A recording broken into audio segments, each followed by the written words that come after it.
Like, you used to judge the Dbol by whether you got nosebleeds. You'd be like, good sign. You'd be like, oh, I got a nosebleed on the leg press today. D-ball's working.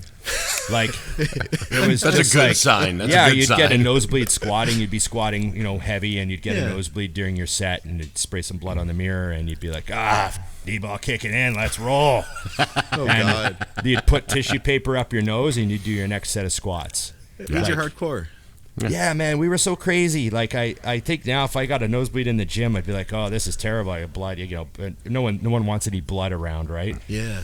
But back Not to then, mention, you'd probably be like, my health. I need to go check my blood health, pressure. Maybe but back see my then, doctor. we just finished the workout, and then I was always considerate enough to go up to the front and ask for a spray bottle, and I'd go Windex the mirror. What a good guy. Hey, everybody, welcome to It's Just Bodybuilding. We're doing this on the live channel today, and then we'll throw it up on the normal channel. I'm Big Ron Partlow, here with Dusty Hanshaw, Spectacles Hanshaw, as we like to call him. I'm so and, smart. of course, the producer, Scott McNally. Remember to like, share, subscribe, comment, and Ring the bell. And today, if you're watching live, take part in the chat. We don't see everything, but, we might get lucky and throw your question up. Hey, Peyton, what's up? Hoo-hoo. Oh, Peyton's with us. What's up, man? Okay. So, guys, remember IamMutant.com. Go to IamMutant.com. Use Dusty or Big Ron as your codes. Save money. Get stuff delivered to your door. Get that. You don't even have to get off the couch. You can continue to smoke weed and play video games and have your supplements delivered right to you. Just assuming that some of our audience may partake in those two things. In a legal environment. In a legal environment, of course. Absolutely. Oh, yes, it's the same Ethan. Oh, he does have a smaller one on his forearm, but thanks, guys. That don't count. Still his first. Yeah, Nice. I thought that was his first. Oh, Tanya. Okay. Pre-training lock-in going down. Okay. We'll try to be, I don't know, decent today. Inspirational. This is good. Inspirational. I There set we the go. bar a little low for decent. Okay. That's perfect. Try to We'll be incredibly not bad. inspiring. Okay, what's on the agenda today, guys? We got some questions. We had a lead topic, but do we want to jump into that right away, or are we gonna? Let's just go. Let's just go to it. Dusty, I have to tell you, just real quick, I got to go out and train with Ron last week. Oh, yeah. So Braden is like 100 pounds bigger than the last time I trained with him in about 2019. Like, he's big, dude. He's really big. Yeah. And it was cool. We had a couple listeners come out, which was really cool. Yeah, Powan came out. Yep, she was awesome, Woo-hoo. man. I never got to meet her before. And she had a lot of heart. You know what I mean? Like, every set, she was freaking pushing hard. Yeah, and I feel like she might have picked something up with the workout too, because she's like, you know what? I usually go to 6 reps. She's like, this is different, and I think this is good. You know? Yeah, she had fun. And then it was Steve, right? Your client, Steve. My client Steve from North Van came out to Slum with us, because North Van's like the real nice area. Isn't it? Yeah. Like, He lives where all the lawns are perfect. Yeah. As Well, they he lives should where be. people have lawns. yeah, that's what it is. That's what it is. That's all it takes. Yeah. So it was cool. It was cool to get to meet him in person after working with him online for a long time. So I thank you again for having me out, man. That was cool. That was a lot of fun. No, that was great. We had a little group workout. Braden enjoyed it too.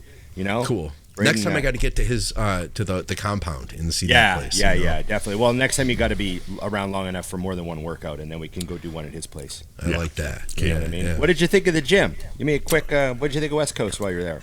Oh, dude, it never ceases to amaze me. Like, I love the energy. The only thing I'll say is I've never been there. Well, no, I take that back. We trained at like 5 o'clock. Like the busy hour. Oh yeah, we trained when wild. it was busy that one time. Yeah, and that was cool. I'm usually there. I end up showing up around noon. And there were a lot of people, man. A lot of people training for noon at the gym there that day. And it was great, man. You guys have all the equipment, and it's got that. Here's the thing, Ron, and I'm sure both of you guys can relate to this. I don't care where you're at in the world. If you find a good hardcore gym to get into, get a workout in, you instantly feel like you're home. You know what I mean? Right. Yeah. Yep. Absolutely. Yeah. I'm glad that you had a good time, Scott, because I made sure everybody knew Scott was coming. There was one guy, I thought he said my name in the parking lot. Like, I was like, oh, he must know me, So I just he's kind of like, and I didn't, so he was on his phone, and I think he was saying something to somebody on his phone, And I looked at him, and he looked at me, and I go, "Oh, hey, what's up, man?" And I start walking over to him, and he just looks. Why is this guy approaching Hold on, me? Scott. Some weirdo is walking towards me. I literally like took 2 steps toward him. I'm like, "Hey," and then I literally just like turned and walked away. Oh man, We've all done Flawless. that. Yeah. We're in an environment where we think, "Oh, this guy must recognize me." Yeah. Yeah. No, he doesn't. No idea who you are. He Egotistical, knows you know another what I mean? Scott, believe it or not. Yeah, there's more than one Scott. Yeah, believe it or not. Okay. He probably said well, stop, you know. Yeah. somebody else. Well, I'm glad There's you an had a good American visit. coming. Stop. Yeah. Yeah. No, I told everyone you were coming. We played lots of freedom music. And, you know, lots of people wore, any shirts they had with American flags on them, like any gasp or anything like that. Make Perfect. sure we Nice. Made me feel at home. made you feel at home. Yeah. That sort of thing. Anything cool. like a LA Kings jersey, anything you got that'll make Scott feel American. Yeah. And I got to tell the listeners, so everybody knows, Ron has the wall where everybody signs. I was like, where's your signature at, and where's Dusty's? And Ron tells me, he was like, "Oh yeah, so we got the new window put in and everything, so because the UV was fading it, I don't think our names are up there anymore." So No, mine's Ron and gone. Dusty's names aren't even on the wall in his own gym anymore. They got faded into the history of the paint. Like Which is our almost careers. poetic. As you get forgotten, your signature gets forgotten by time. I'm pretty sure my signature lasted longer than my memory. Yeah. No, definitely. Okay. So what's the lead question? Was it worst cycle or No, most worst experience with worst a experience singular. with gear ever? Yes. Yeah, that was the topic. Damn. So worst gear experience, like how it made you feel, cycle that you thought I can't do this again, that sort of Yeah, thing. something that just took you for a loop. Something you're like, "Oh my god." Was there ever a time that like this is a bad idea and I can't do this, I gotta stop? Did you guys ever run into a situation like that? There's a couple things that come to mind. The first one is I look back, and this is not a feeling thing, this is just a process thing. Yeah. I look back on some of my very early cycles because we used to get a lot of veterinarian test propionate. Mm-hmm. And although the vet test prop was awesome, like you'd take 300 milligrams a week and like grow like crazy. Like a kangaroo. Just like a kangaroo or a cow. Yeah, those kangaroo ones. Yeah, so we were taking vet grade test probe, which is excellent quality. People hear vet grade, and especially new school people hear vet grade. I'm like, trust me, vet grade's better than underground. Yeah. It's like awesome. But we were taking this test probe, and I don't know what it was about that old school test probe, but man, every shot hurt like cripplingly bad. And once I moved on to other things, I could never ever go back to test probe. I was just scarred from the pain. Even like now, I'm like all through my competitive days in the last like 2/3 of my career, I never touched probe because I was just just in case. So there's that. But that's not what we're talking about, is it? No. That's talking about feelings. We're talking about feelings, gentlemen. Let's talk about our feelings, guys. So I used trenbolone enanthate one time. It had to be a trend story, Trenbolone enanthate, and it's for those of you that aren't familiar, it's very long acting tren. And also too, people have asked me before when I've told them this, they're like, "Well, isn't parabolin an even longer acting trenbolone?" It's like cyclohexyl. What's the ester on trenbolone? Hexyl, or on benzyl, parabolin? Yeah, hexyl, cyclohexyl benzyl. carbamine, or I can't remember the ester, but technically it is a even longer acting. Is it? But they're only 76 milligram amps. So back in the day, guys were only using like 3 a week or 4 a week or something, right? Because it was so hard to get. So their total dosage was so much less, Right. and they were spreading them out like 1 amp Monday, 1 amp Wednesday, that sort of thing. Hexyl benzyl carbonate. I think it's honestly a little shorter, Ron. Is it short? I thought it was longer than. I'll look it up. I'll look it up because I know that if we don't We're get it getting right, smoked. Exactly. Yeah. I'm pretty Okay. confident it's like 5 days versus 7 for. Well, anything. it's still longer But I'll look than it- acetate. Oh yeah, So longer there than you- acetate. Yeah, yeah. Sorry. So- yeah, yes, yeah. yes. Still longer than acetate. So, but the moral of the story is trenbolone enanthate hits the market, and it's 200 milligrams per mil. right? Beautiful. Because of course everyone wants to, like, how much can we fit into the mill with the solvent, right? And I used it. I thought, oh, a long-acting Tren, this would be great, you know. Man, I tell you, within 10 days of that first shot, I remember driving in my car, and I remember like daydreaming about every person on the road. Ooh, here You know goes what our. I mean? I'll Edit edit it. edit I'll that Yeah, out. clean that one up a little bit. Daydreaming about you know, deroading everyone, Yeah. There we go. Yeah. There we go. Deroading. unaliving everyone, and thinking, man, why am I so grumpy? Because I'm such a like calm guy. Like I'm just not Canadian a grumpy person. Yeah, I'm very Canadian. Like you could cut me off, and I'm like, oh, the guy must be in a hurry, you know. And I was like, man. And then I remember just being like super grumpy and irritated, and going to the store, and you know they couldn't possibly bag things fast enough. Like, why is this person everyone's so slow? And just I don't like feeling like that. And I thought, holy crap, this is a Trenbolone enanthate. Yeah. And so I discontinued it, and it went away. And then 6 months later, Like any good try it bodybuilder, again. give it Holy a go. crap! It's instant, like within a week, and I can't express how much worse it was than anything else I ever tried. Right. Making me, and I don't know why the half-life. Like I know I used Tren acetate for every prep I ever did, and I never really ever felt like that. Right. But that Trenbolone enanthate, man, that was the worst. I hated it. It was by far the worst thing I ever used for how it made me feel. Yeah. For me, that would be Halo. Oh Yeah, that's close second. When I would throw it, I used to remember, like at the end of a prep, I'd go, okay, we're starting this now. So I imagine you're about 3 weeks out, so you're like, all right, my fuse is about here. So we're gonna lose about 3/4 of that fuse in about 2 days of this, so that'll be good. No calls. And I would just remind myself every day. So you have to like pause before reacting to anything. Yes. I'm like, think, pause. What would Ron do? Okay, now answer. That was the key with that. But that I never stopped using it. I just understood. The only didn't thing that stop. No, hell no, because it turned me into sandpaper. So I loved it. But the one thing I did stop doing, which was an abrupt stop, was injectable Winstrol. Oh. And it wasn't because it did anything bad to my attitude. Yeah. It's because you only need one bad shot of injectable Winstrol to know you don't ever need to do that again.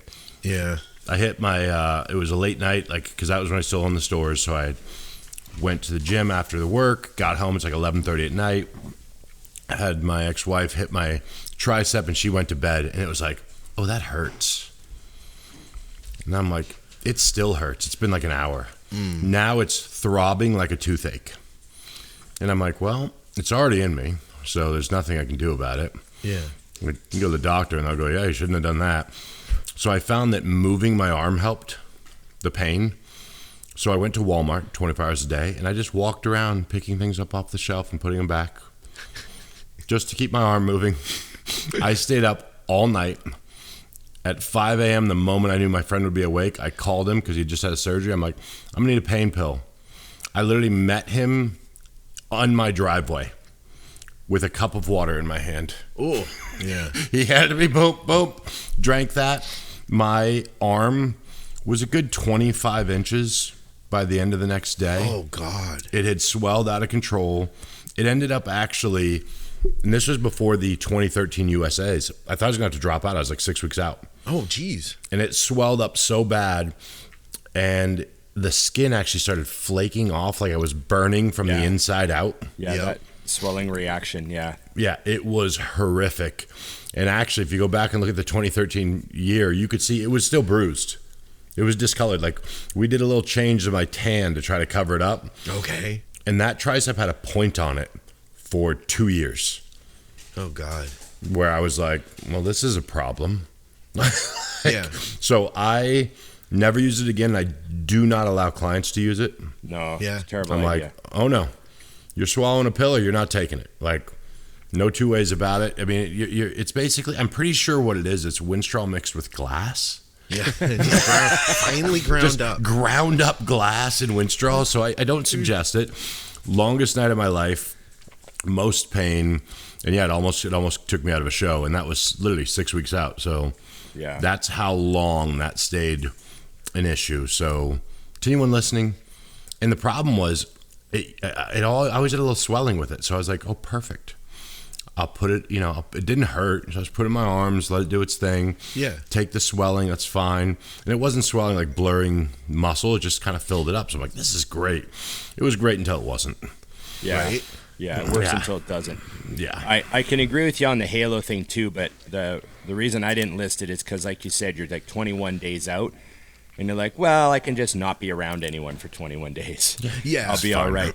But the Tren Enanthate stories I told, that was like, I'd never really used Tren off season, right? I was trying, I'll put a little bit in, like even just 1 mil.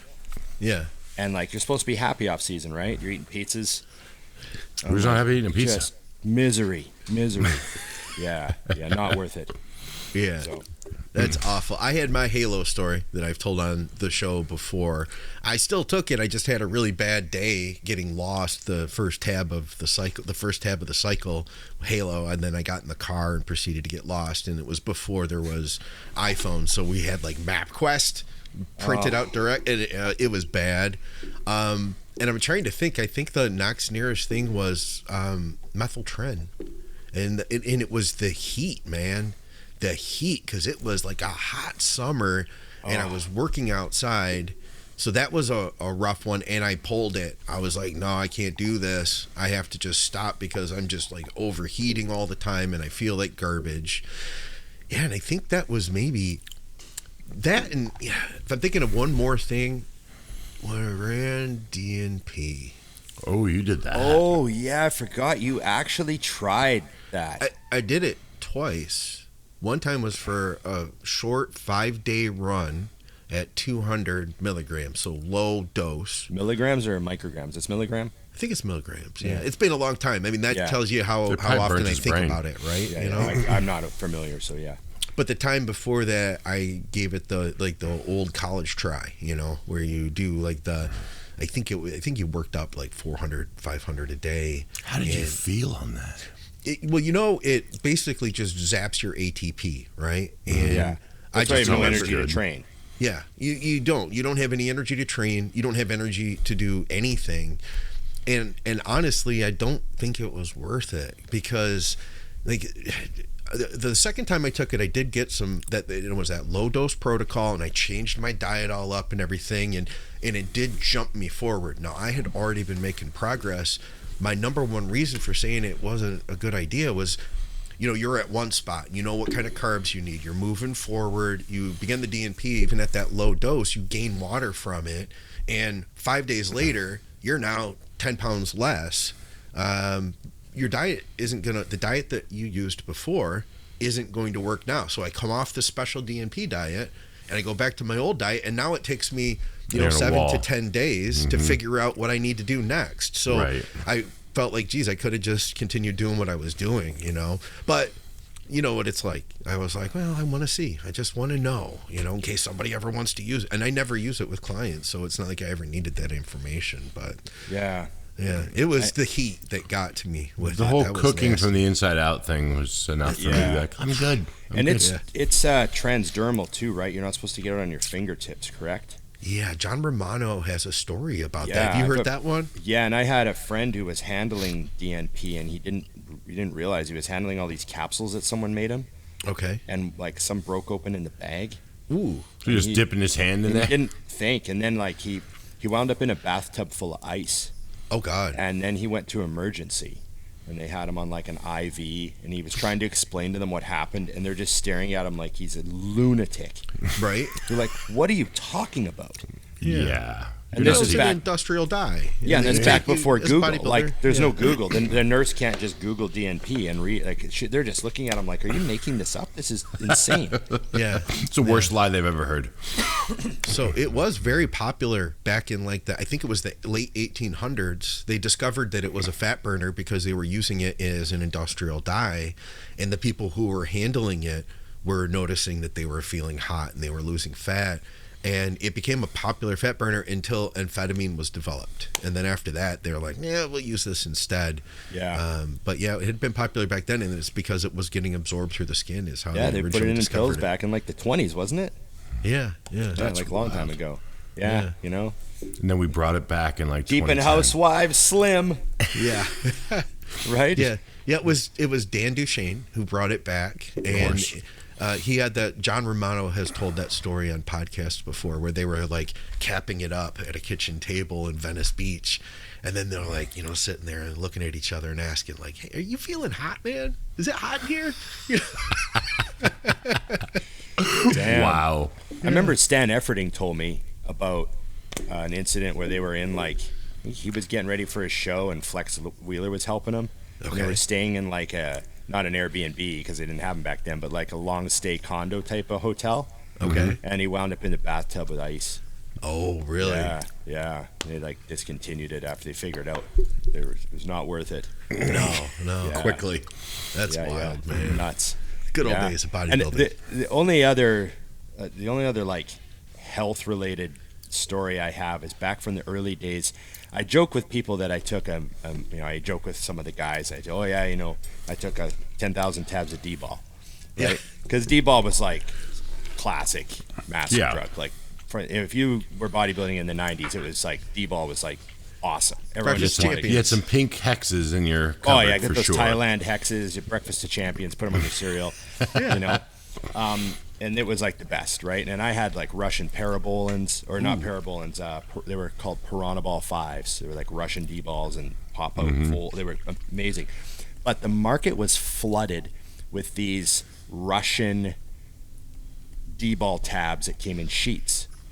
And afterwards, like as time went on, we started hearing those aren't D-ball, they're just methyl test. Oh, yeah. Right? Oh, But we were already like hundreds of tabs deep by that point. Yeah. And looking back on it, I mean, you know, it was the 90s. It was hard to get good shit. You're getting European amps if you're lucky, and then you're getting these sheets of what you think is D-ball. But it's just cheap methyl test tabs that are being made. And that was like the old school counterfeit underground stuff, right? Oh, yeah. And I took a ton of those. So if there were methyl tests, I'm lucky I had any hair when I was 40 and you know that. But I mean, I think that's maybe why like you used to judge the D-ball by whether you got nosebleeds. You'd be like, good sign. You'd be like, oh, I got a nosebleed on the leg press today. D-ball's working. Like it was That's just a good like, sign. That's yeah, a good you'd sign. get a nosebleed squatting. You'd be squatting, you know, heavy, and you'd get a nosebleed during your set, and it'd spray some blood on the mirror, and you'd be like, fucking D-ball kicking in, let's roll. God. You'd put tissue paper up your nose, and you'd do your next set of squats. It means you're hardcore. Yeah, man, we were so crazy. Like I think now if I got a nosebleed in the gym, I'd be like, oh, this is terrible. I got blood. You know, but no one wants any blood around, right? Yeah. But back Not to then, mention, you'd probably be like, my health. I need to go yeah, check my blood health, pressure. you know. Maybe But back see my then, doctor. we'd just finish the workout, and then I was always considerate enough to go up to the front and ask for a spray bottle, and I'd go Windex the mirror.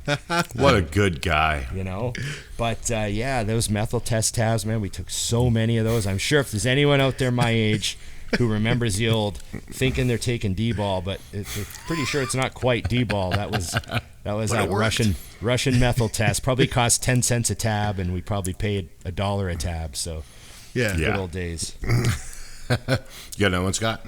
We have a bunch of stuff, actually. Guys are commenting in the stream. So everybody on the live stream, you guys are freaking awesome. Thanks for hanging with us. Scott is with us. Not me. Another Scott says, question for the guys currently wrapping up the last 4 weeks of my cutting cycle, 450 test. So I guess we're doing a bunch of gear stuff today, guys. Why not? 450 test, 450 mass, 150 We're selling out for the MPP. views. We're doing it for the money. Reaching for our pockets, or reaching for our wallets. That's what it is, right? That's how it goes. Okay, 450 test, 450 mass, 150 MPP, and 350 Tren E weekly. and he's pinning every day. So he's splitting all that up every day with 25 milligrams of Winstrol 2 times a day and 2 units of growth hormone taken at night. He's currently 11% body fat and dropping. He's using Justin Harris's carb cycle diet. Is there anything I can do to increase the crispness look before I go on my beach vacation? I thought he was going to say, like, before I get to, NBC Nationals Universe. Yeah. Hey, you got to get ready for the beach vacations too. I do that. Do what you got to do. He's Okay. going to be the most jack guy on the beach, man. I'll keep it short.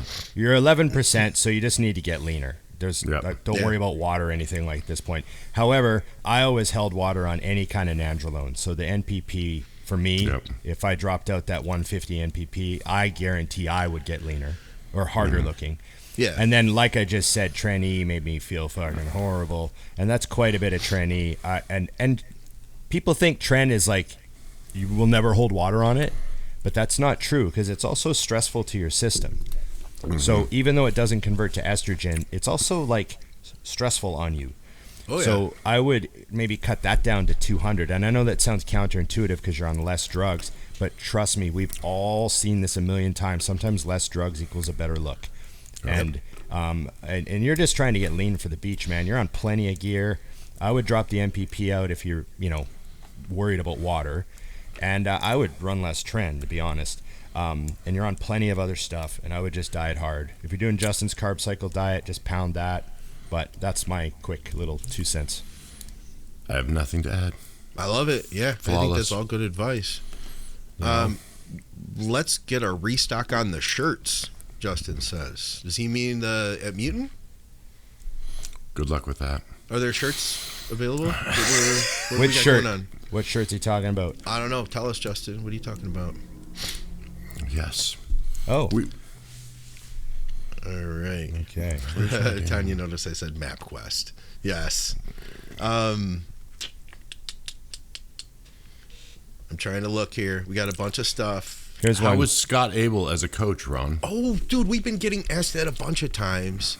And also, B question, like, have you heard anything about him at all? Like, is he still coaching anybody, anything like that? I don't know what Scott's doing. I know he sort of retired from the bodybuilding scene.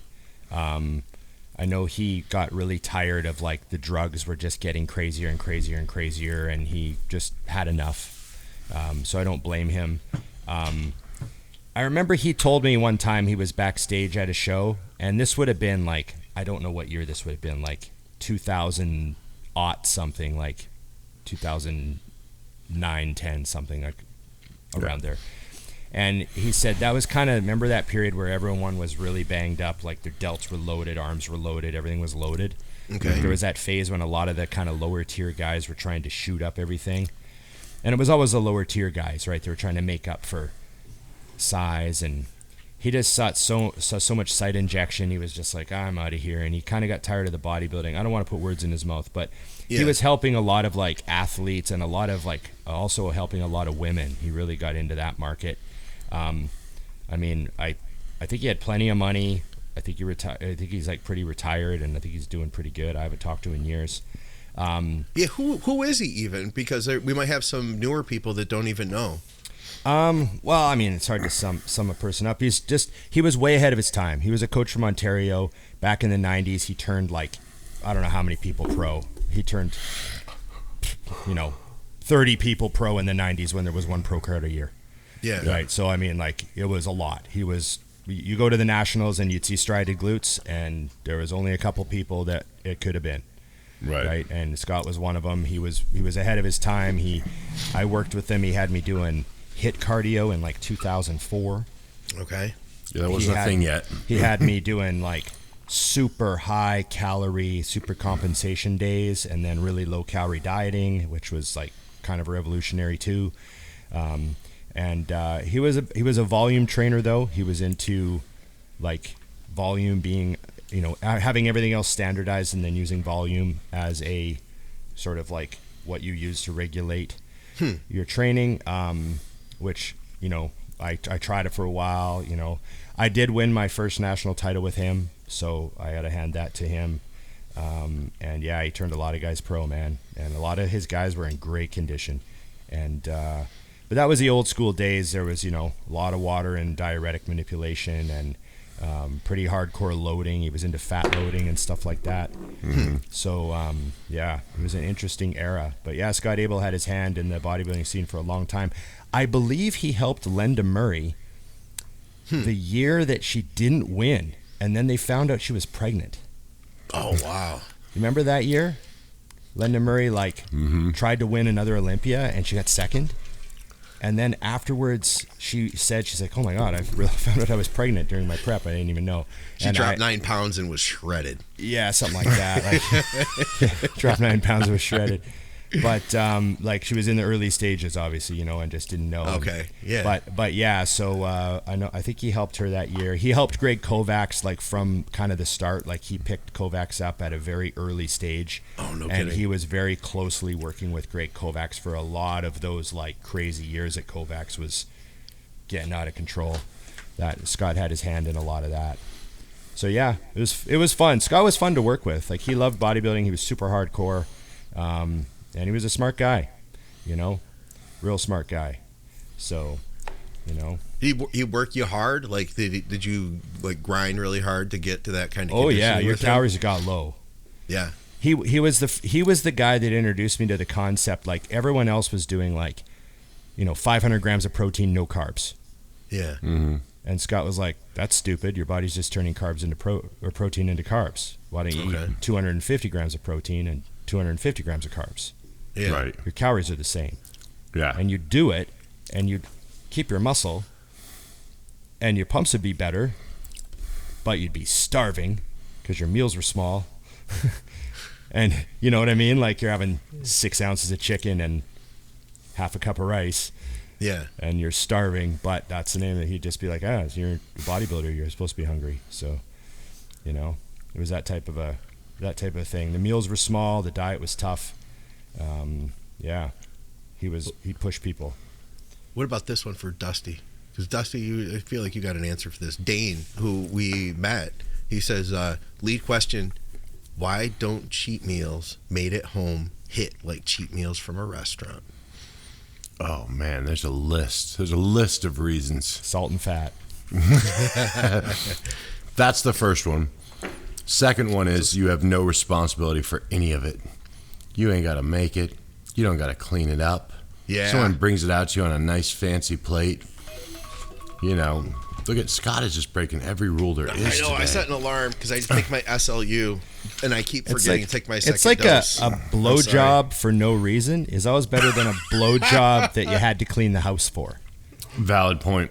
You know what? I think he just summed it up right there. You can walk away. Yeah. And if you get a blowjob at a restaurant, never mind. Yeah. I got distracted. That's it. Can I have a booth, please, in the corner? Can you turn this light off over here? That's the No darkest reason. booth you have. All right. We had one from Patreon I'll throw in really quick. Yes. How can you figure out food at the airport? Look I've for had a to do that. teriyaki place or something or a burrito place. You can get a bowl, just get rice. Oh, here's a hack. If you go to Chipotle or any sort of burrito bowl place and they've got the rice in the front, it's usually got oil and shit in it. I always ask for rice from the rice cooker.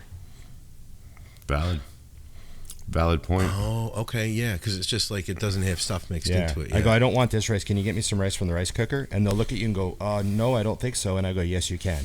These are the droids you're looking for. And then they go to the back and they scoop it out of the rice cooker. And I'm like, there you go. See, It's it that happened. easy. It works. So they put oil in that other rice. A lot of places do. Okay. Chipotle does, especially Chipotle. That's why it's so shiny and stuff. I didn't know this. All right. Oh, yeah. Yeah, that's a whole thing. I do a lot of, depending on where I'm at, if I'm in a jam, but there's always burger places, and you can always just get a patty. Yeah. Get a couple patties. It's still got oil in the fat, and it's fine. Then you just don't do any carbs. You're getting the fats. Yeah, that's another trade-off. Throw the veggies down and call it a day. But I mean, I think the biggest thing is that only happens if you get stuck in a layover that you weren't planning on the way home. Mm-hmm. I've had the 9 hour. I missed a flight one time. I was stuck in Chicago airport for 9 hours. I went to Chili's 3 times.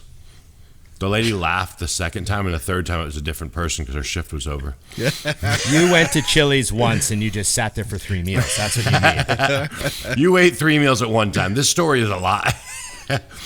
I got some questions too that I thought were pretty good. Cool.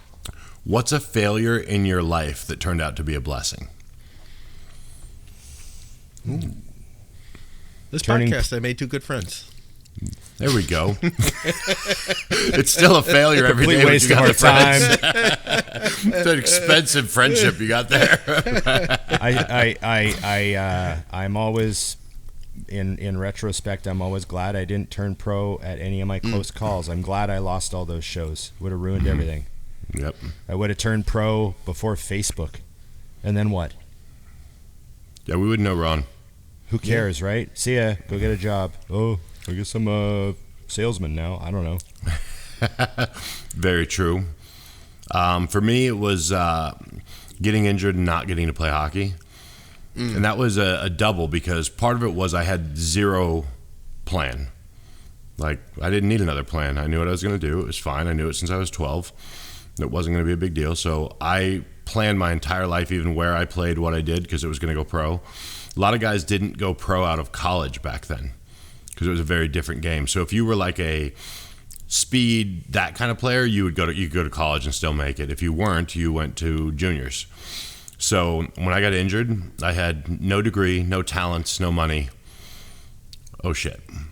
And that all worked out because that put me into this environment, which then, when you look back, you go, oh, the ultimate plan, the universe plan, the God plan, whatever you want to call it, was just to do that, to lead you to other things that happened, meeting friends, meeting your wife, meeting whatever, and then ending up in bodybuilding. So that was a huge, in hindsight, I'm like, yeah, that definitely worked out for the best. Although I still wish it would have went the other way. Anyways. I would say photography, for me, I burnt myself out with it. Like, I was 24/7, 365, went to school for photography, worked in it, and worked at a place where you were like, just go, go, go. And I burnt myself out of it so much that I never wanted to do it again.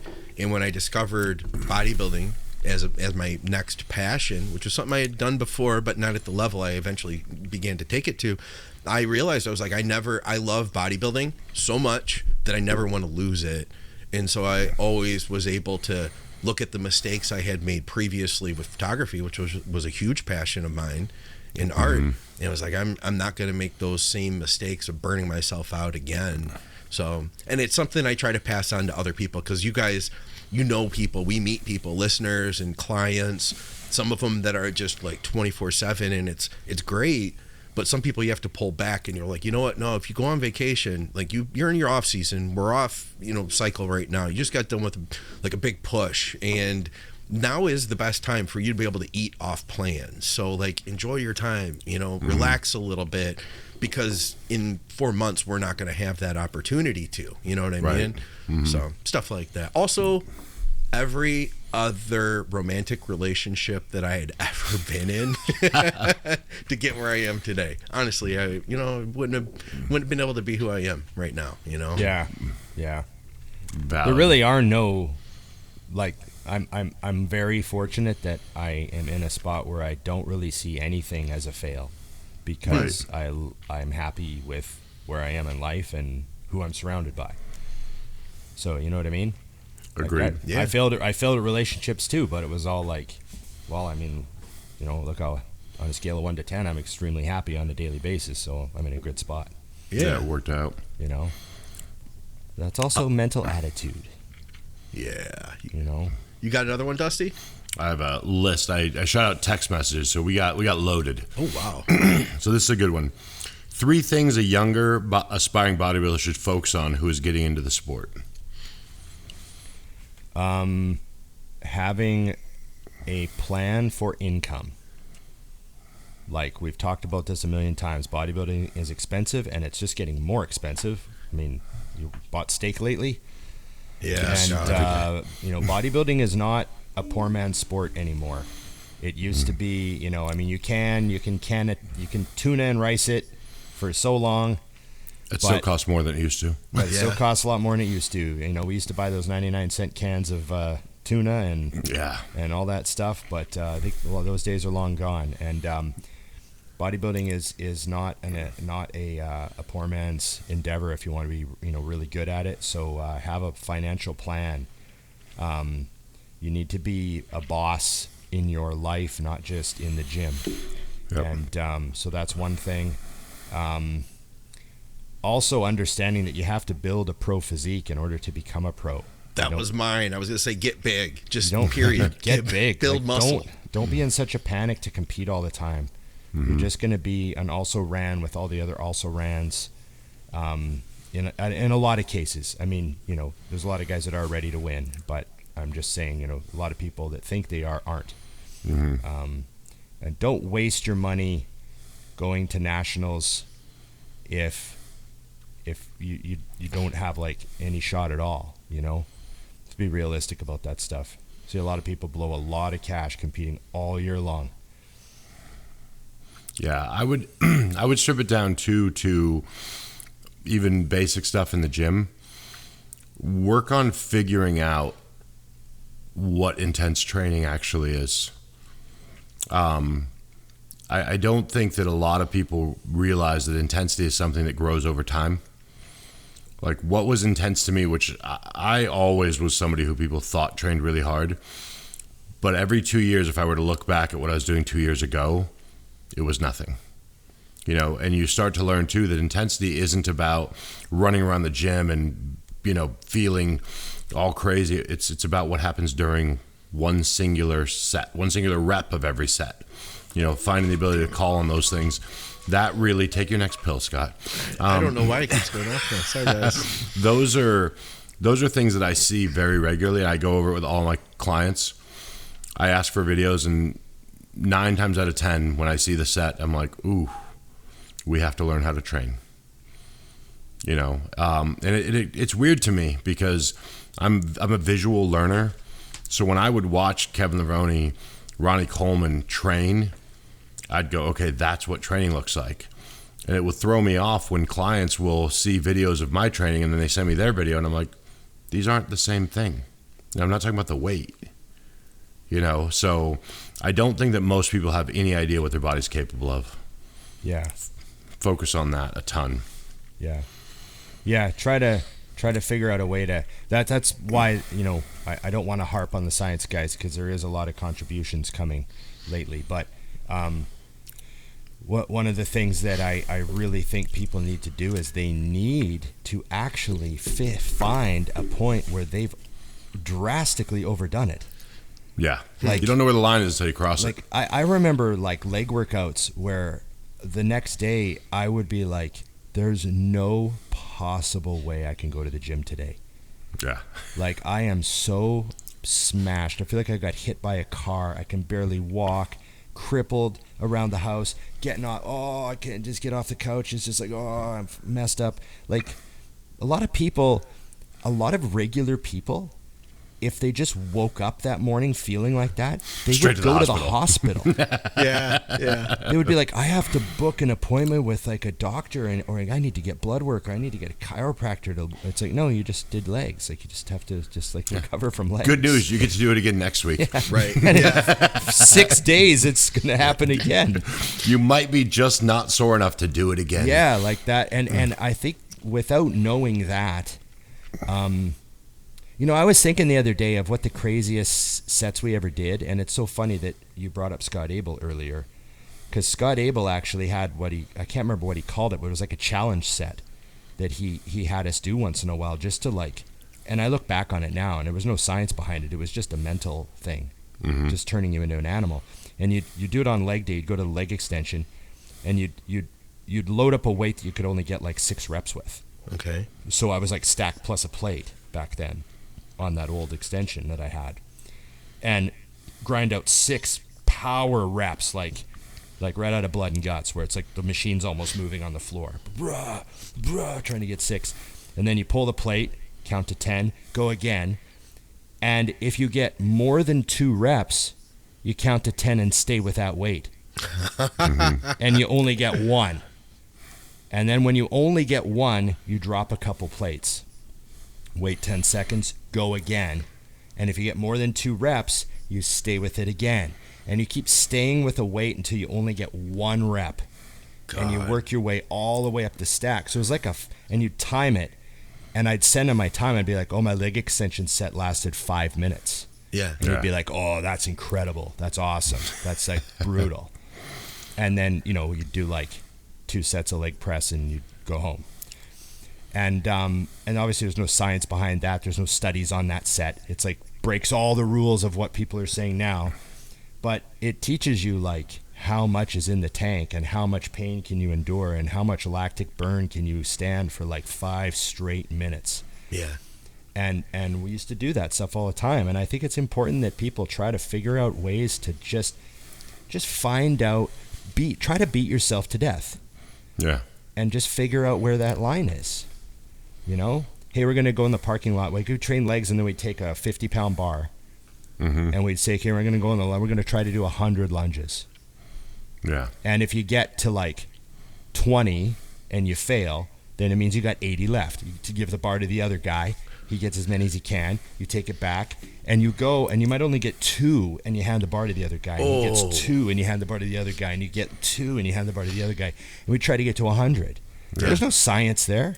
There's no study. It's just like we're just going to do something that's so horrible. And then everyone in the gym is like watching out the door because we'd have the bay doors open at Hardcore in Edmonton. And people just be like, you guys are fucking crazy. Yeah. I'm like, yeah. And then they'd be like, that's why you're the biggest guys in the gym. Right. I think that's the missing thing. I just told a client that, actually. I said, you need to be the guy that everyone thinks is nuts. Yeah, you kind of have to. If you're trying to become that version, that's what it takes. And I know there's some science bells ringing off right now, but at the end of the day, if I could throw away all the information, I would. Because when I went to the gym, when I decided to be a bodybuilder, I looked at the 2 biggest dudes in the gym, and I said, what are they doing? Yep. And then I was like, I would literally quietly be doing my little workout, not really doing it, keeping track of what they're doing, and then the next day, I'd do that workout. And the next day, I'd do their next workout. And then it was cranking along, and then I was like, okay, I'm doing enough. Now I'm going to ask them how they eat.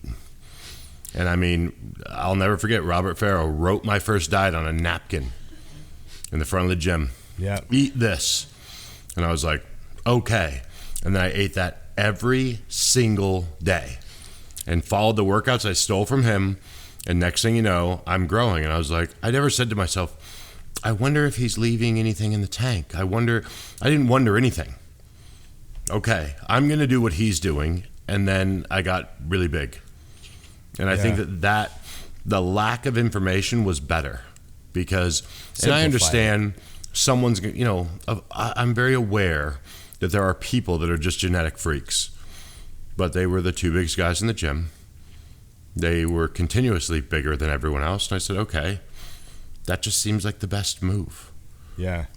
And it wasn't until way down the line, and that was the next question Tommy asked, actually, that I think is great, which is, what are 3 things that a newer person shouldn't focus on?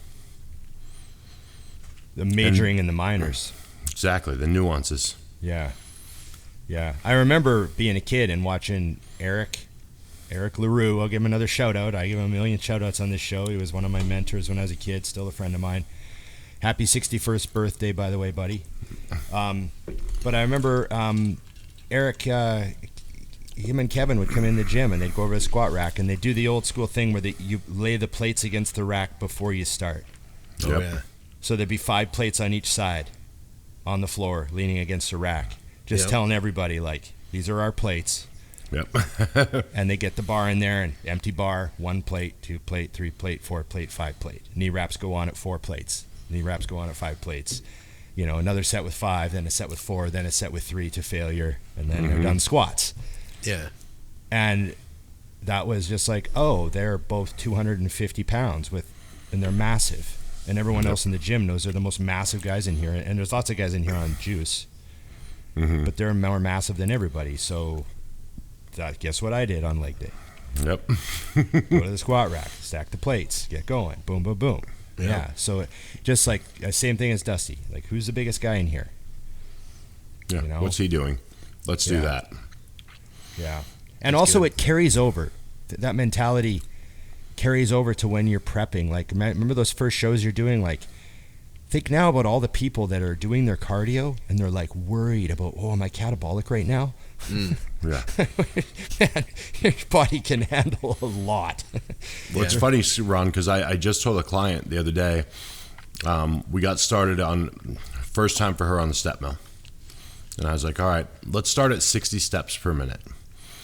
And she gets done and she said, that was really hard. I said, did you complete it at 60 steps per minute? And she said, yeah, I did. I said, perfect. Keep doing that until it gets easier. And she goes, okay. What do I do when it gets easier? I go, pick a level that feels like 60 steps did the first time. Yeah. Well, what about my heart rate? I don't care. What about this? I don't care. I want it to be really hard because it's 20 minutes. And when it gets easier, make it hard again. That's like no science, no... Is it still really hard? Do you want to get off at 10 minutes? Perfect. You have 10 left. Keep I used going. to be more locked in to the beats per minute, you know? Like I don't give a shit. I used to be more focused on it. I'm not as much anymore. I feel like, and I guess I'm saying like coaching perspective, that's something that's changed for me. I don't think it's as important, you know? I mean, the harder you work, the more fat you're going to end up burning, right? Well, Ron and I have the same mindset on cardio. It should be either really easy, okay, for a duration, or really hard. I don't think there should be anything in between the two. Your cardio should be hell, or it should be walking. Okay. You know, and then let the duration decide how many, you know, what we're getting done here. Yeah.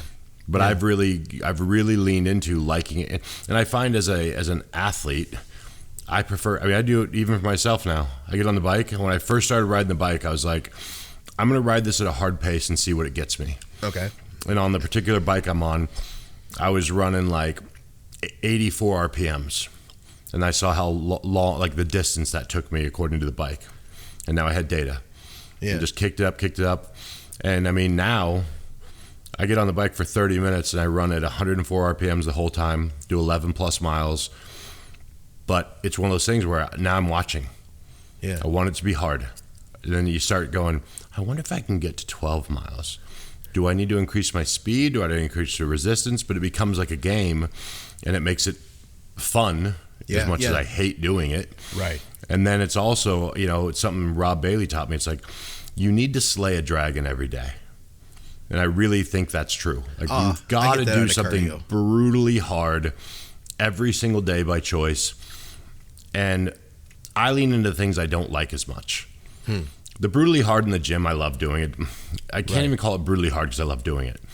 But getting on that bike or getting on the steps, it's not really enjoyable to me.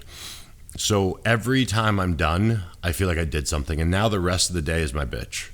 Yeah. And I'm like, okay, I've already done the worst thing I'm going to do today. So here we go. I have a thing with cardio. I've always hated it. It's always been my least favorite part of the entire bodybuilding experience. It was almost always a chore.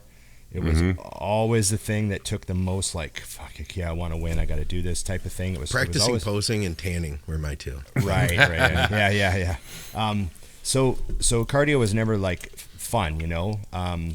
But now I have cardio as my longevity play. Yeah. I don't do cardio to look better. I do cardio because I like, oh, yeah, that's right, I want to live longer. Okay. I got some cardio to do. Right. And right now, sometimes I do 30 minutes on the bike. Sometimes I do 10 minutes on the sprint bike. Sometimes I do 25 minutes on the treadmill. But my daily victory is that I do some cardio.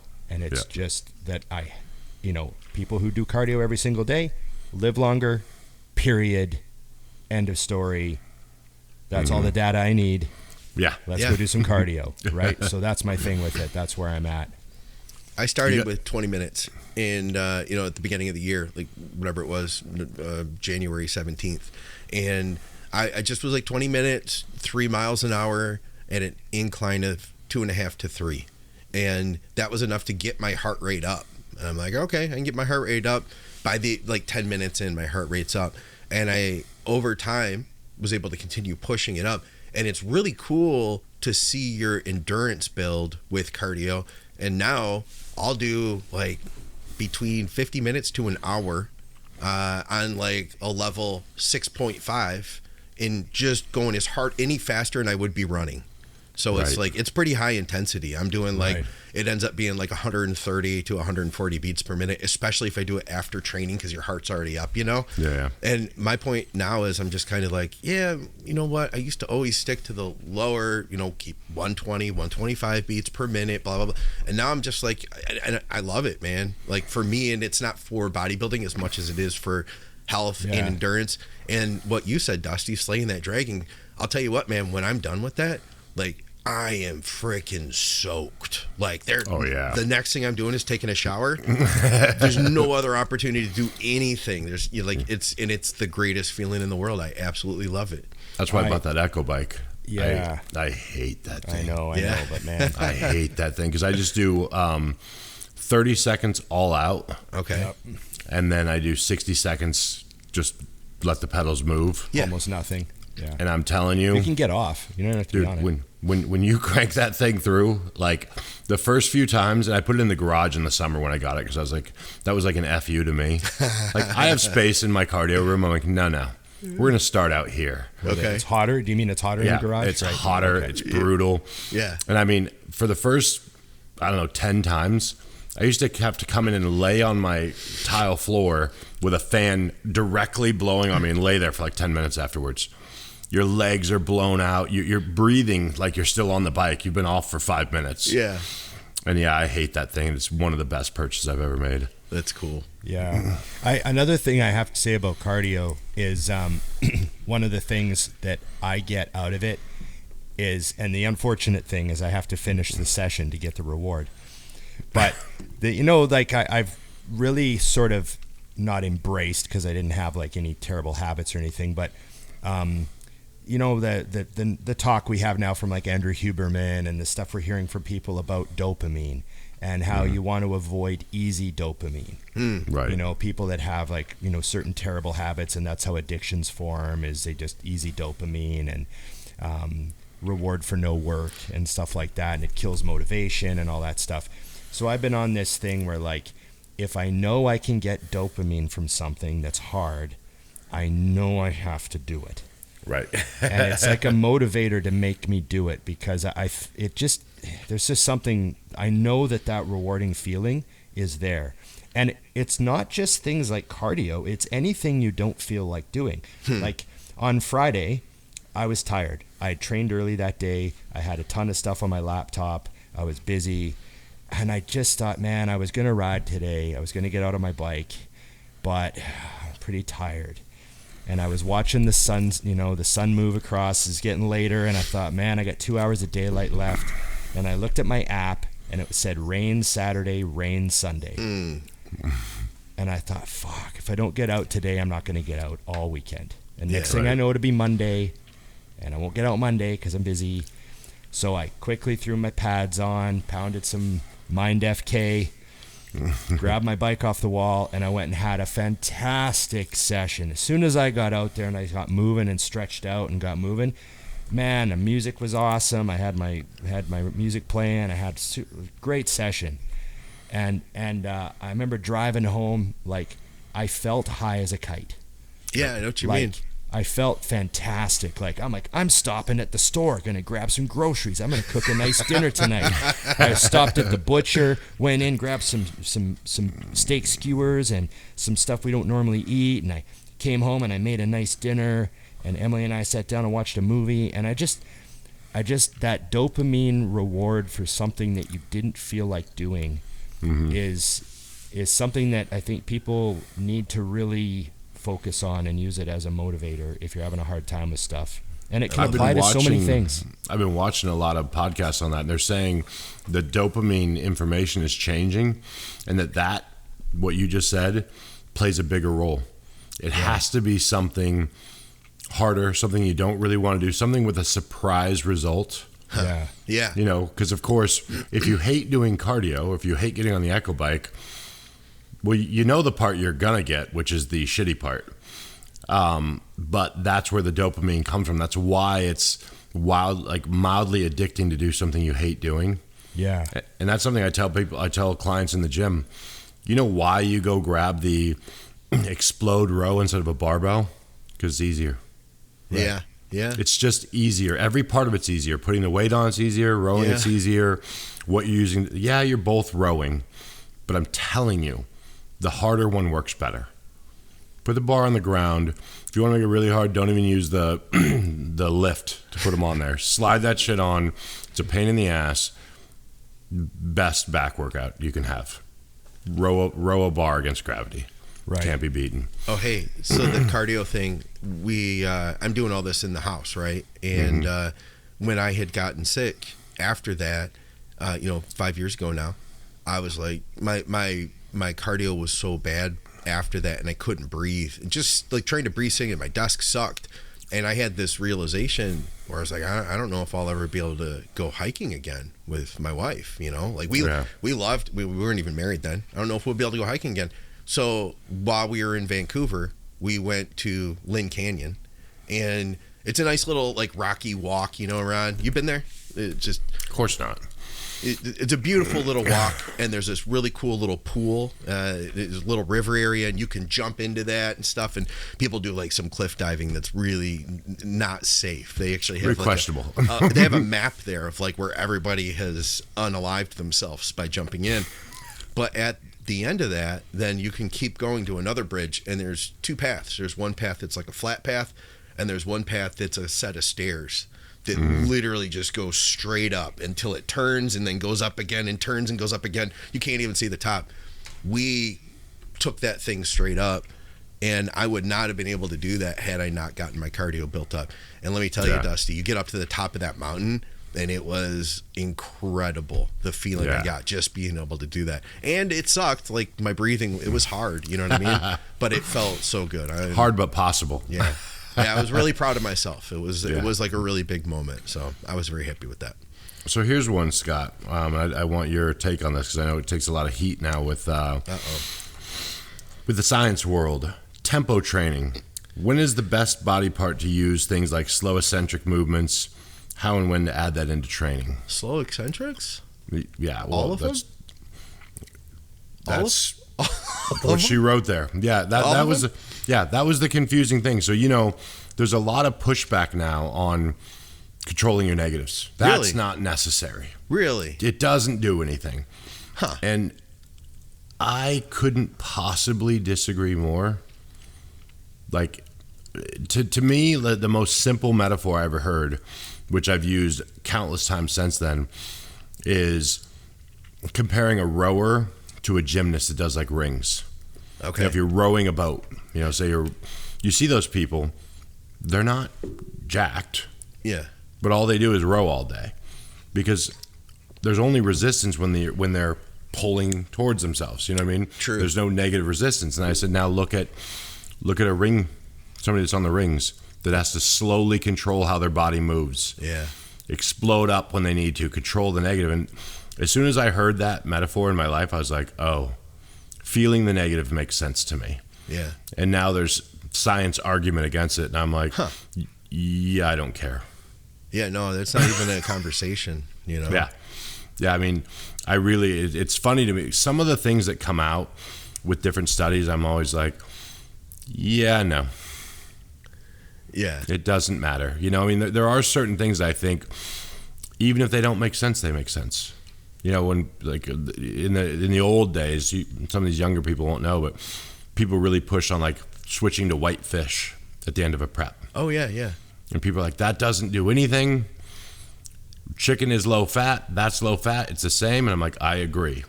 It's different though. Yeah, it does make a difference. I totally agree with what you're saying, but no. Just like we've talked about the fasted cardio. Yep.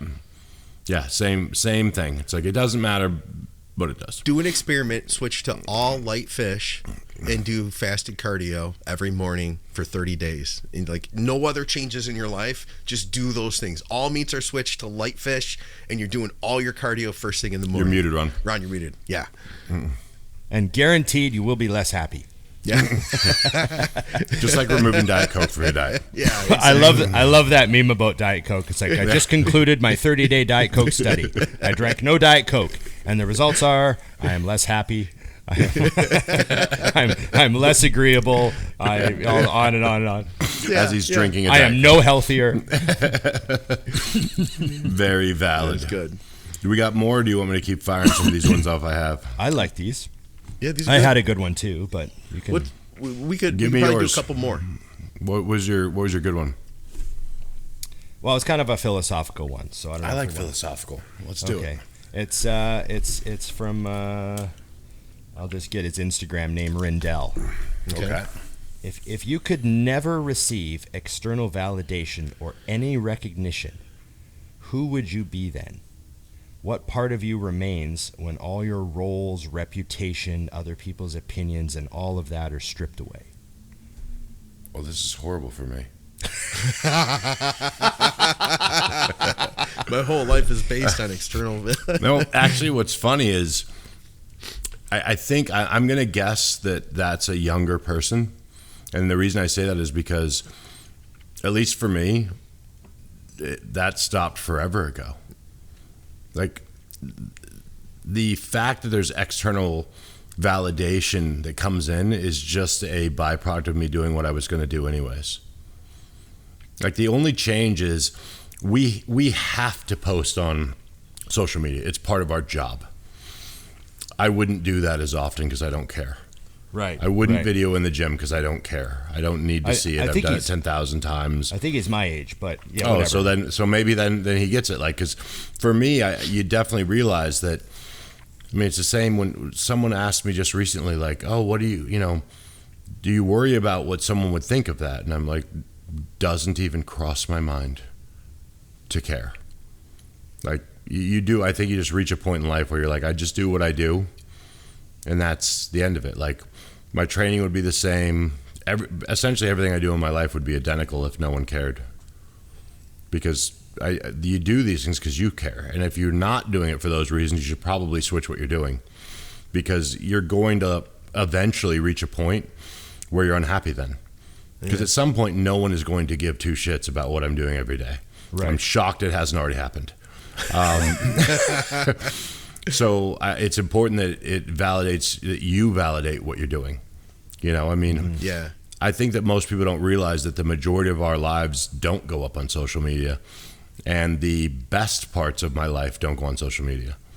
So I'm just putting up the stuff that we're just shy of required to. I know that I have to put things up to continue the business side of my life. Mm-hmm. Yeah. Because I know that we're in that weird spot where, like, a lot of the stuff that I post isn't actually generating income, but by keeping my social media flowing, it ties in with the things that generate income.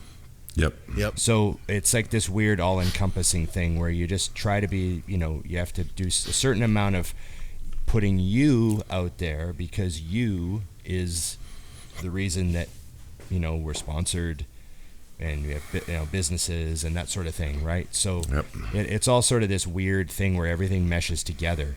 Yeah.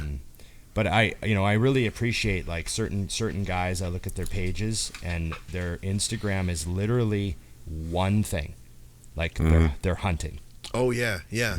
Yep. And I don't see anything about. I don't know what they drive. I don't know what their wife looks like. I don't know what their kids do. I don't know anything about them. And I'm like, I like that. That's cool. Mm-hmm. So, yeah, but it's interesting though. I do think that I'm a little. I'm old enough that I am happily past a lot of that stuff. Do you think when you look back, and I'm answering this simultaneously with me, I'm grateful that some of my earliest days and the most fun I had bodybuilding was before all of this. Oh, like, yeah. the majority of what I have is just memories, and the only people that have them are there people that were there. Yeah. Like, I would love just for myself to be able to visually hold them in my hand again, but it's like, some of the, same with Ron and I. It's like when we started the show, Scott, you know this. We travel for a decade together. Scott's like, send me pictures of you and Ron together. And we had 3 combined for nearly a decade of travel. And I'm like, we have 1 billion memories. They tried to pull one over on me, guys, where and I found out the story afterward, but it's like Dusty holding the camera with Ron in the background. He literally was like, we forgot to take a picture, went and knocked on his hotel room door. Ron opens the door. Dusty snaps a selfie, and he's like, here you go, Scott. We really worked on this. Here you go. Put a lot of work into that, buddy. Yeah, that was England one trip. I remember. I remember that. We spent the whole day together, and then I went to his room at like 12 o'clock, and I was like, I hope he still has clothes on. Yeah. Got the selfie and mission accomplished. Yep. Yeah. We took pictures. I believe there was 2, so we could say pictures. It's good. You guys are a lot better at it now, though. We do a good job. Maybe because I'm there half the time to corral you. Actually, Dusty, you remember. And did you guys ever put up that video, by the way, of the from FIBO, in the equipment hall? You know what? I just found it. I have it fully edited. Okay. Completely edited. We're halfway there. No, I just realized because I opened my iMovie again, and I was like, holy shit, I forgot about that video. And it's completely done. It's down to like it's a 14-minute video. Oh, it's I was gonna add a little voiceover. Should I just send that to you? What should I do with it? Yeah, I'll talk to you about it afterward. I'll text you. Yeah, That's no, so great. It's like I just got sidetracked by some stuff, but it was completely done. I had it all edited. Dusty was like, I was when I found it, I was like, oh my god, Dusty's gonna think I'm an idiot. Yeah. I actually at this point I forgot it existed. No. It It was actually I got it trimmed up pretty good. Dusty's Let's in try it, to little post that cameo. before FIBO next year. Yeah. Yeah, I know. It'll only be it's like 2 months late. That's all right. That's all right. Okay. People still enjoy Oh it. God. Okay. Okay. Do we have more? I have one. I have a quick one that I thought would be good. Okay. A practical tip that you use to stay organized. I got married. Yeah, that's a good one. It worked for me too. My main thing with staying organized is I do things immediately. Like if I get a bill, I pay it immediately. Yep. If I get a notification for something, I put it in my calendar immediately. Mm-hmm. I think that procrastination is a massive reason why people get disorganized and behind. It's not necessarily their organizational skills, it's that they procrastinate. Yeah. You know, they have laundry sitting on the table and they have dishes in the sink and they have like that stuff. I just have no patience for that shit. I get stuff done. If I have a load of laundry that finishes, I don't pull it out and sit it on the table. Yeah. I pull it out, fold it, and put it away. Like I get things done immediately. I complete tasks completely. And then they're done. And I just do that with a lot of things, you know, like if something needs fixed, I fix it right now. I go get the tools, fix it right now. I don't say, I'll do that this weekend, because you had other things to do this weekend, and there's going to be more things come up for this weekend. It makes so much sense. I wish I could be that way. I'm not. I just handle things as quickly as I possibly can. You know, like, and Emily, sometimes it drives her nuts, because we'll be like doing something, and I'm like, oh, this came up. Stop, fix it. She's like, you fix that tomorrow. I'm like, nope, needs fixed right now. Boom, boom, boom, boom, fixed. There we go. What would you do if you were in the middle of a movie? I would finish the movie. Not a boy. I just wanted to make sure you were going to break your own rules. That's No, all. I have boundaries. You must pay attention to the movie. Yeah. I'm horrible for that. If you're watching a movie with me, I expect you to watch the movie, every frame of it, because I want to talk about that movie after. I don't want you to miss that stunt or turn your head or miss a line, cough, get up, and if you're going to get up and go back, I'm pausing it. Like, don't think you can walk to the kitchen and back and I don't pause it.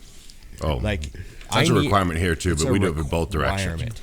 Yes. I also don't want to step away to go to the bathroom and miss a single word. No, like it's important. Especially on Mobland. There's a lot going on. Watch. Put your eyes on the screen. Yeah. You'll love this, Ron. Last night we were watching an episode and it finished. And it was a little late, and I told Nikki, I'm like, let's just get the first 10 minutes of this next episode because I kind of need to know what goes on. And around 11 minutes later, she's asleep. So I finished the next episode as well. Oh, see, I couldn't have done that. I was like, I got to keep going. She'll just have to watch this on her own later. Oh, I was in that's too funny. deep. I was in too deep. I know. I know. All right, Mobland. we need one more closer. Which everyone. Ron put me on Mobland, and I watched the entire thing in like 3 days, Yeah, and we then finished caught it. up to the most recent. So Yeah. yesterday, as soon as it came up, we finished training, we finished legs, we ate a meal, and I'm like, now would be a perfect time to get that last episode in. Yeah, Mobland's been good. Check this Great. out. Check this out. Melonhead. Now, I don't know what we were saying, but it must have been like one of the more motivational moments of the episode. He said, my boss walked in and asked for the link to this. I think he assumes it's motivational speaking. Better give him a different link. Give him a different link. Send him to like a Jordan Peterson. Yeah. Skip the video or first something. 30 minutes about Yeah. Tren. And everything after whatever portion he got to. He's going to come back and knock on his door and go, hey, can I get some of this Tren stuff they're talking about? Yeah. What are these hexagons? I'm going to need some of those. What about this one then from Ethan, who's been with us the whole episode? All right. I don't you, know if Ethan. this is like a big final finisher God. question, but he Is says Ethan unemployed? It will be after this. tattoos in bodybuilding, best and worst places for tattoos. Example, I got mine on my arm, but not the arm I show in my side shots. Dusty's the man for this. I have no tats. I have 0 tattoos, and Emily has 0 tattoos. I think that tattoos, you don't want to cover. So once you go over the line between your tricep or your arm and your shoulder, it's bad. Like, it never looks as tight as it used to. Like, it's funny, but people will see me and they think I'm in okay shape. And then if they see me with my shirt off, they're like, oh, you're like under 10% body fat. I'm like, oh, yeah. Because they can't see that anymore. So that one's horrible.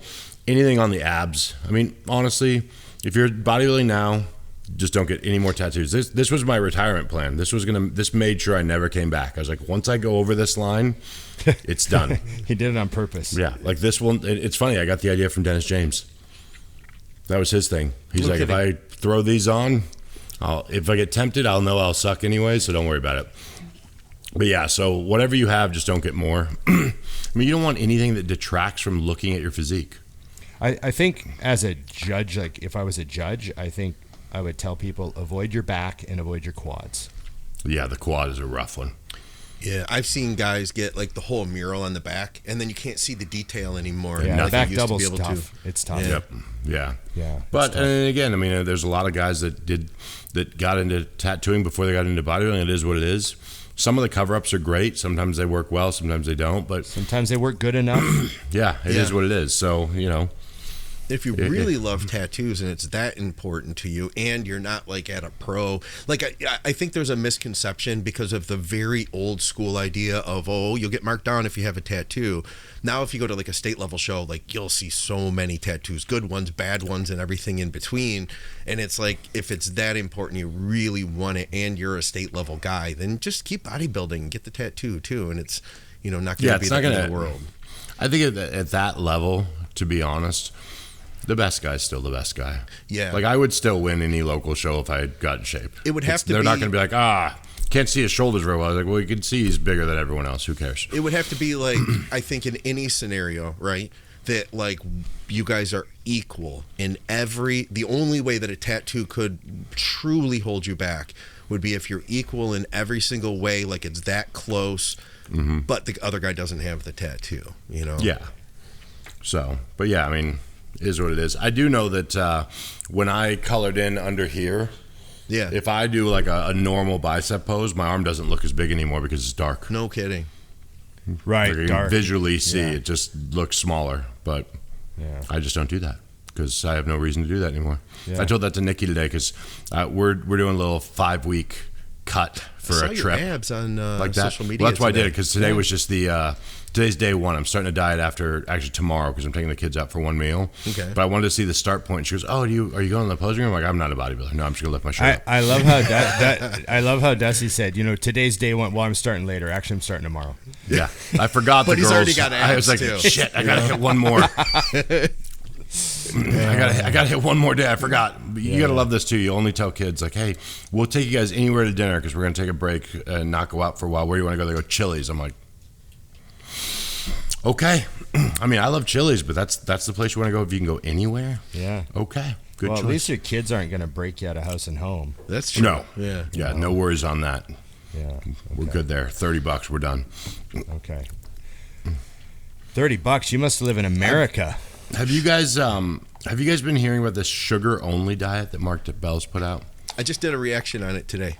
Okay, good, because Dante asked me about it, and my friend John threw that as a question, thoughts on it, and I have no idea what it is. So break it down. Well, if you ask a couple of our commenters on the show, we don't know anything about anything. So there is that. Keep that We in never mind. did. Yeah, no, yeah. But this is inspirational. I never said I did. Somebody commented that. I think they were like, yeah, if you're gonna do a reaction, you should do some research. We just watched a video. Well, you can't do a reaction if you do research. It's not a reaction anymore. I know. So it's basically a carb load. It's a carb load, but it's specifically with simple sugar. Does is what it Skip comes know down about to. this? I did the reaction with him. Oh, no. Yeah. Perfect. So and it's like I don't remember if it actually is 1,000 grams of carbs from sugar, but Mark Bell, somebody who was in like a very low carb state, and I believe that he even had kind of preached that, some people have like the diet they're on is part of their platform, what I mean? Palumbo. And I feel true, but I feel like Mark Bell has kind of been like, I'm a specific diet kind of guy, and talking about that diet has been kind of his social media platform. So now this is the new thing where instead of being real low carb, he's interjecting these super high carb, all simple sugar days. Is it like once a week? I don't even know. We didn't see it. Like the video we watched, it didn't tell us how often he's doing it. But yeah, it's basically a carb load using simple sugars. My concern would be, and Skip mentioned this, would be like that's a lot of candy. Like it's stuff like Starburst and gummy bears and stuff like that. That would be a lot of sugar to consume. You know what I mean? I don't even want to do that. Yeah. It always falls back into the why for me. Why? It's if you were to do clicks. it, yeah, I was gonna say if you were to do it and make a big deal out of it, and you get a lot of clicks on it. Perfect. Little, what do they call that? Rage bait. Perfect. Yeah. I fall sucker to a little bit of rage bait on my Instagram, and I start doom scrolling, and it just keeps giving me more rage bait. I mostly see dogs doing fun and funny things. That's what I wish I would see. Do you guys You need to click more dog things. Do you guys follow That's the magic. We Rate Dogs? No. Oh, you really should. Each week too, they have like My dogs win. they have a thing where they like go back over the top 5 dogs, the top dogs of the week. They rate every dog. No dog is less than a 10. Some dogs are like 13 out of 10. It's a really good page. It'll make you feel good. I just followed. We Rate Perfect. Dogs. It's a good one. Yeah. Was that it? I mean, dogs is a good place to end. I think we had no dogs. My dogs are sleeping, or you'd see them, but I can hear them snoring. The littlest dog snores the loudest. Of course. Donna saws logs. Like no one's, and I'm like, dude, you're this big. Like a boss. How does this happen? Yeah. And then when she snores, Nikki's always like, oh, it's so cute. I'm like, why is it not cute when I snore? Peyton started watching White Lotus. You want to throw that in there? Good choice. Yep, and I started watching Studio. And I'm on episode 4 now. Okay. And it's good. It's a really good show. So did you watch number 4? No, we are on that next. So you watched the Ron Howard one with 3. Yeah, Ron Howard. It's a good show, man. It's a really good show. I gotta say that I think it's the best thing that Seth Rogen and his writing partner Adam have ever done. I laughed the last sequence after he has the talk with Ron and then it goes into that. I was laughing for the last 5 minutes from Ron, and him arguing on, like, it just was nonstop laughter. I had tears in my eyes. Every episode has a great cameo in it because everyone wants to be on the show, and it's a show about a movie studio, so they have access to, like, just think of how many people they're friends with, right? Yeah. Like you could get anybody on that show. And so every episode has like a brilliant cameo from somebody super famous playing like maybe an asshole version of themselves or maybe, a semi-realistic version of themselves, but it's great. The last 2 episodes are like a part 1 and 2. Okay.